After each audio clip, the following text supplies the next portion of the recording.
Those that follow me on social media and watch this programme will have noticed that over the last few days I've been becoming increasingly frustrated with this government. Too much sophistry, too much playing games with numbers, and goodness gracious me, they were at it again today, but this time they really have been caught out. Here was the Home Secretary, James Cleverly, doing the media rounds this morning.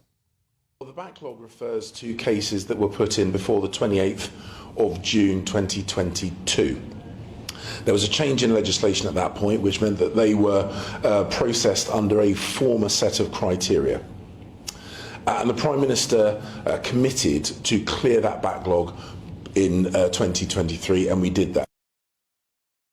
Well, that's okay, but of course the problem is that they really weren't putting that out on their own social media sites. They were really giving us the idea that somehow the whole thing had been sorted out. And Twitter, or X as it's now known, put out a community note on the Prime Minister, Rishi Sunak, which said this: the backlog has not been cleared.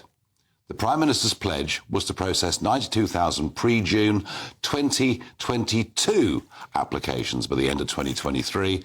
Around 100,000 cases have since entered the system which have not been processed. An additional 4,000 pre-2022 applications remain unsolved.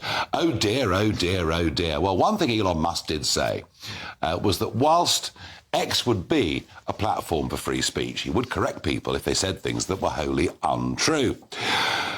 But if you delve more deeply into the figures, you find some very interesting things. That 112,000 applications were processed, on which 77,000 decisions were made. Of the 77,000 decisions, 67% have been allowed to stay. So you come by boat across the English Channel, you have no passport, no means of saying or proving who you are, and you've got a 70% chance of staying. Compare this to France, where last year their approval rate was 25%. I wonder, is Rishi's solution for pretty much everyone to stay? Is that how we clear the backlog? Is that how we deal with the problem? Would welcome your thoughts on that rather sarcastic question, although I don't think I'm wrong. Farage at gbnews.com. So the whole thing is driving me bonkers. It would also appear that 17,000 people have simply disappeared. Just disappeared.